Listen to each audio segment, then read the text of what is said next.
Happy Valentine's Day from all of us at A Game.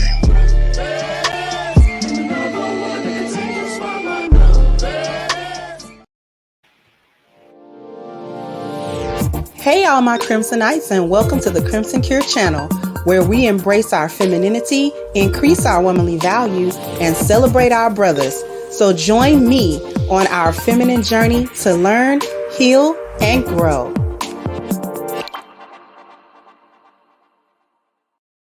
Hey there, my Crimsonites, and welcome to the Crimson Cure channel. I am your host, femininity coach, and author of the Crimson Cure, and this is my perspective. So what are we talking about? We're talking about why Black women are always getting played in relationships, no matter what kind of man they go for, because you talk about, well, don't go for the Poogies and Ray Rays. Okay.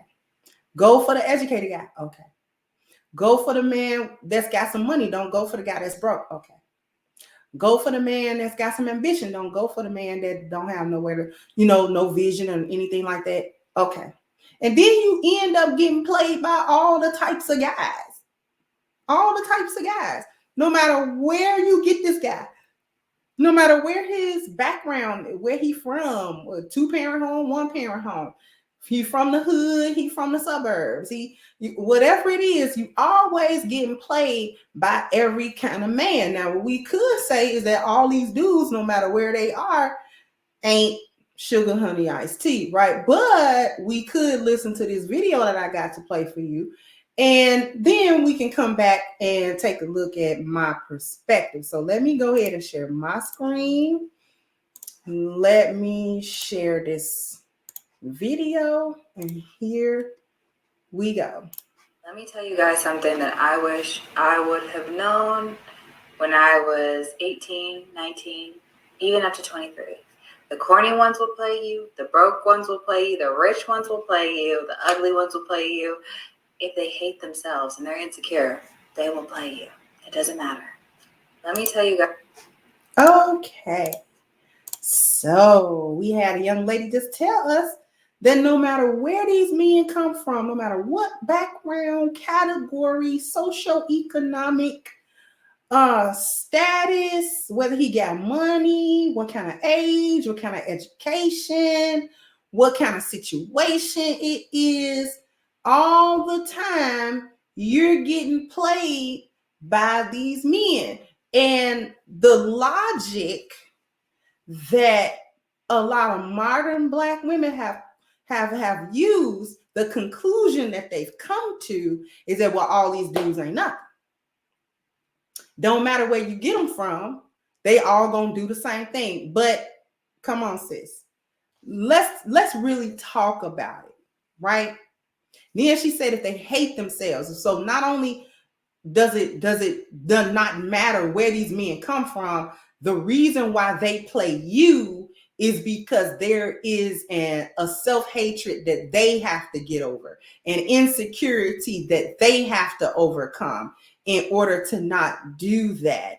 Actually, here's the 411 that I need young ladies, and sometimes even the older ladies, because a lot of y'all still don't know. You've been dealing with me in all your adult life, and you've been dealing with me since you were 16, 17 years old, and you still don't know. You're 38 and you still don't know. So here it is. Men play with the women that they deem to be games.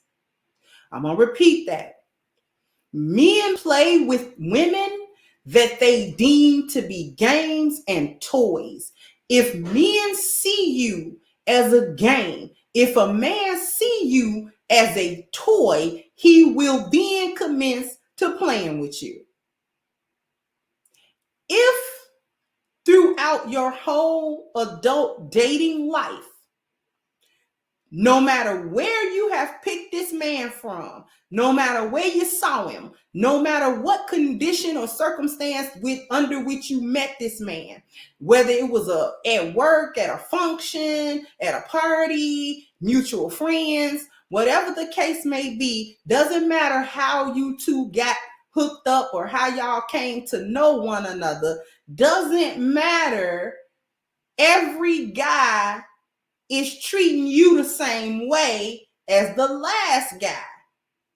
You're actually having the same relationship over and over and over with just a couple quirks and nuances, because technically it's different people, but the overall trajectory of the relationships that you have been having have all kind of gone the same way.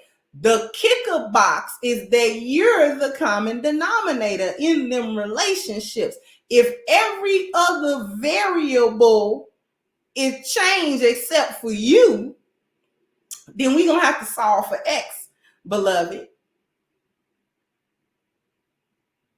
Okay? Listen, it's bad apples in every bunch. I'm not here to say that there is no such thing as a dude that'll just play games no matter what woman he's in. But again, he would be the common denominator in all his failed relationships, right? So if you got a dude that doesn't know how to deal with a woman that isn't playing games, that's coming real and she coming correct, and he still don't know how to deal with her, that would be his problem. And if he has that experience with every woman, no matter which woman he picked, is him. Same thing for the women. If no matter what kind of man you pick, all of them start playing with you, all of them start doing kind of the same thing, that means a majority of the men that you're dealing with see you as a game. Therefore, they start playing. It's like you got to look inward, baby. Okay? It's not everybody else. It be you. And listen, I'm not here to say you just this horrible monster of a person. It don't even got to be all that.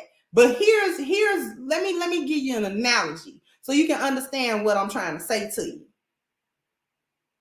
If it's 50 apples in a barrel and 10 of them is rotten, and you just so happen to pick all 10 of the rotten ones, is it the apples or is it how you pick apples?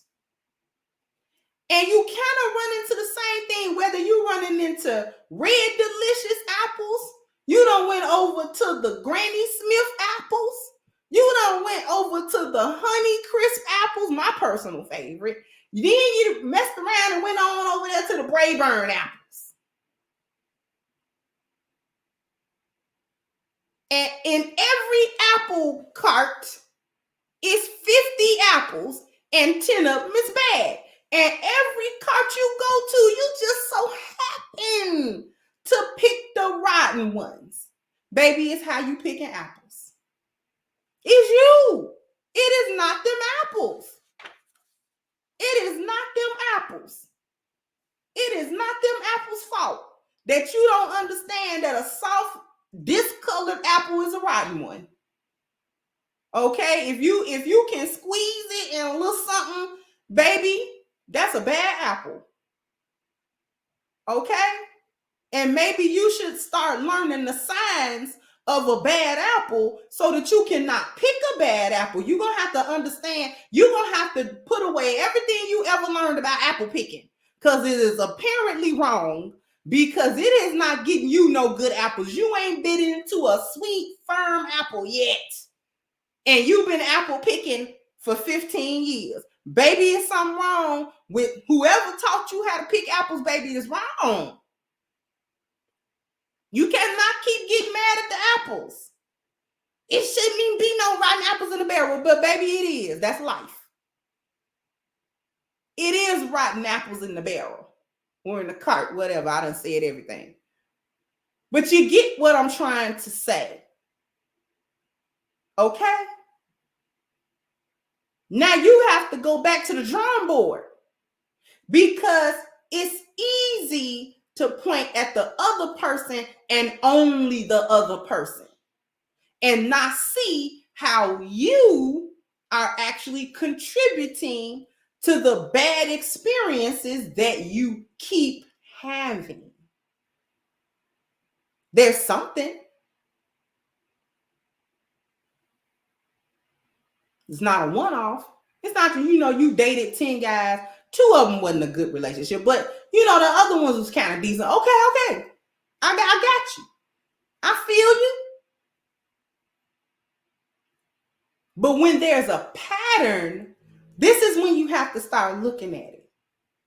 Because bad or destructive patterns are typically indicative of the presence of a pathology or a dysfunction. There's something not quite adding up. There's something in the equation. There's a fly in the ointment. There's something going on that needs an investigation. And like I said, I ain't saying every woman is just this horrible, but you do got to look in yourself.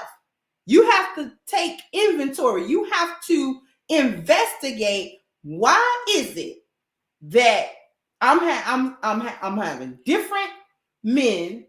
I call myself done worked on myself. I call myself done did a little work, or maybe you just jump man to man. That's another one. You're not giving yourself time to reflect or to think about what's going on. Your reflection and thinking is all about what he did to you or what he didn't do. All the things he did wrong, all the things he didn't do that he should have done, all the things he said that he shouldn't have said, and all the things he should have said that he didn't. And listen, he might have had a hand in it too. But this is the thing that I need the women to understand. You are not an innocent bystander of your life. You are participatory in your life because you're there every day living it. It's your life. You're there. Wherever you go, there you are. So there's some measure of accountability and responsibility for what you do. Not saying you got to take responsibility for what everybody else is doing, but you do have to take responsibility for what you do, how you contribute or how you don't contribute. Sometimes it's not what you're doing, it's what you're not doing that gets you into these spaces with men where even if the relationship started off promising, it ended up kind of the same way the other relationships end up. There's something happening. There's something he's sensing. There's something he's seeing. There's something he's hearing that's like, maybe I wanted to take her seriously, but I kind of can't. If he keeps backing off, you know what I'm saying? If there's something happening, when there's a pattern, patterns have to be looked at. Patterns have to be examined. And then what you need is an honest investigation and an honest assessment, an honest self-assessment. Everybody needs to have an honest self-assessment, right? It's not just the guys that need to take a look at themselves and improve and see what they need to be doing and see how they failed in a relationship, see how they maybe didn't appreciate their woman or maybe they didn't appreciate, you know what I'm saying, the things that, because I've heard men take accountability for that. I've heard men say, I did have a good woman and I messed that up.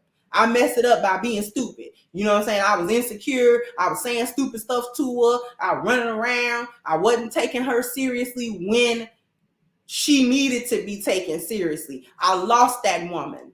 That was a good woman. I regret, even to today, losing that woman. I've had men say that. If you get into honest conversations with men, they'll tell you that, yeah, you know, I ran into her, sure did, was with her for 4 years, was with her. I should have married her, but I didn't. I kept playing, you know what I'm saying? And I kept trying, I kept taking her through a bunch of BS. I kept on playing. Till she got tired of me. She ended up moving on. Next thing I knew, she moved on, had a husband. I'm sitting somewhere with all kind of salt. Because I shouldn't have been playing with her. But I wasn't ready. I was playing with her because it was me. That wasn't nothing that woman was doing. But I need women to take that same level of accountability. I need women to take that same level of responsibility. When you know that was a good man and you messed it up, I'm going to need y'all to say that. Yeah, I had a good man. Instead of saying ain't none of them no good or making an excuse, well, you know, he was all right, but, you know what I'm saying, the stuff he didn't do, blah, blah, blah, blah. Nobody's perfect. But there are some of you out here that has had that man. And y'all know who I'm talking to if I'm talking to you. And you know what you did to run that man off. Kept on playing games, kept on being insecure, kept on accusing him of cheating because you were scared some other woman could come in and take your place and all that other foolishness. And then he working with you, then he got tired of you, and then the next thing you know, y'all was broke up, and 6 months later he was walking down the aisle with another woman. Now y'all somewhere singing Etta James talking about I'd rather go blind. Better knock it off. Anyway, sound off in the comment section. Let me know what you think. Like, share, subscribe to the channel if you have not. And once again, I'm your host of Crimson Cure, and this was my perspective. Bye-bye, Crimsonites. Hey guys, please like, share, and subscribe to the channel and hit the notification bell. And if you've got more to say on the topic, leave a comment down below. Also, don't forget to support our sponsor who so graciously supports this channel by clicking the description box and the link for A-Game at agameherbal.com. You can go ahead and get a 10% discount off of your next purchase using the code Kendra10. This has been yet another Crimson Cure production, and I'll catch you guys on the next one.